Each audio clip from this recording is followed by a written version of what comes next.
So இதை பார்த்துட்டு இருந்த தீபக் வந்து இது வந்து ஒரு மாதிரி இம்பொலைட்டா இருக்கு, கஸ்டமரை டீல் பண்றது இம்பொலைட்டா இருக்கு, அதனால அவரு ஒரு ஃபீட்பேக் எழுதுறாரு. எழுதிட்டு இந்த மாதிரி பண்ணும்போது பாத்தீங்கன்னா மேனேஜரா இருக்கிற பவித்ரா ஜனனியா வந்து அந்த ஸ்டார் ஹோட்டல்ல வந்து மேனேஜரா வந்து தூக்கி மாத்திட்டு வேற ஒரு ஆளை, ஐ மீன் சுனிதா வந்து மேனேஜரா போடுறாங்க. ஸோ இதுதான் நடக்குது அந்த பிபி ஸ்டார் ஹோட்டல்ல. உடனே வந்து இது ஒரு டாஸ்க் தான்ங்கிறது வந்து கூட புரியாத கேர்ள்ஸுக்கு என்னன்னு தெரியல. உடனே பவித்ரா ஜனனி போய் அழுகுறாங்க. இவங்க விளாடுறது வந்து கேம் விளாடுறது மோட்டிவ் கிடையாது, என்ன வந்து மேனேஜர்ல இருந்து தூக்கணும் அப்படின்னு சொல்லி விளாடுறாங்க அப்படின்னு சொல்லி சொல்றாங்க. ஏமா ஒரு கொஞ்சமாவது யோசிக்கிற திறன் இருக்கா இல்லையான்னு தெரியல. அவன் தான் கேம் விளையாட பார்ப்பானா இல்ல ஒன்னைய மட்டும் காரணம் பண்ணி யோசிப்பானா?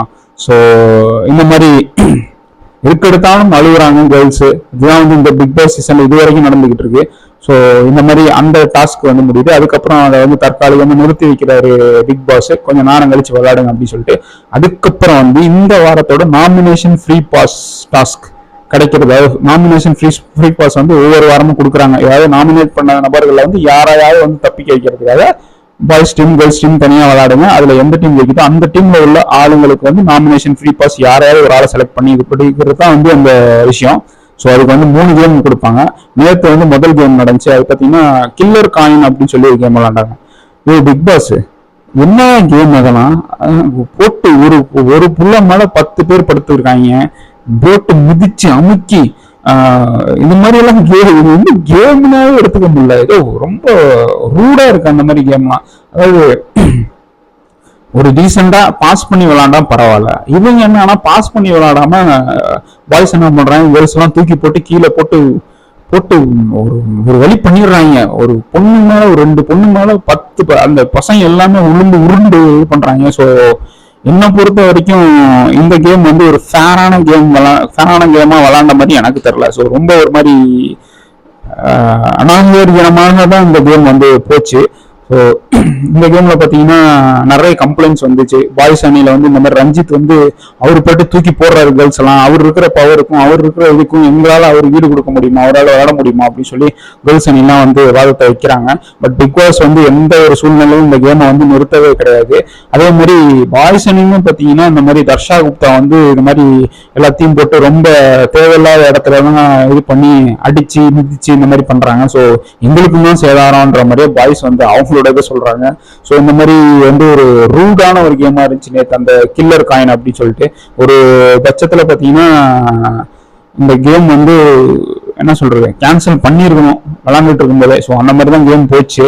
பட் கடைசி வரைக்கும் பிக் பாஸ் வந்து அந்த கேம் நிறுத்தவே இல்லை. கேம் கடைசியா முடிகிற வரைக்கும் விளாண்டாங்க. கடைசியில பாத்தீங்கன்னா பாய்ஸ் அணி வந்து இந்த கில்லர் காயின்ல வந்து ஜெயிச்சிடறாங்க. ஸோ லெவல் 1 அதாவது நாமினேஷன் ஃப்ரீ பாஸ் டாஸ்க்ல லெவல் 1 கேம்ல வந்து பாய்ஸ் டீம் வந்து ஜெயிச்சிருது. ஸோ இதுதான் வந்து நேற்று வந்து நடந்தது. ஸோ அதாவது பார்த்தீங்கன்னா கொஞ்சம் சூடு பிடிக்குதுங்க பிக் பாஸ் இந்த சீசன் வந்து. இது வரைக்கும் பார்த்தீங்கன்னா நார்மலாக போயிட்டு இருந்திருக்கு. பட் கொஞ்சம் 2-3 நாளாவது பார்த்தீங்கன்னா கொஞ்சம் சூடு பிடிக்குது, கொஞ்சம் சுவாரஸ்யமா ஆகுது அப்படின்னு சொல்லி தான் நான் நினைக்கிறேன். மக்களாக நீங்க பார்த்துக்கிட்டு இருப்பீங்க கண்டிப்பா இந்த சீசனை. ஸோ நீங்க என்ன நினைக்கிறீங்க, இந்த சீசன் எப்படி போயிட்டு இருக்கு அப்படின்னு சொல்லி கமெண்ட்ல சொல்லுங்க.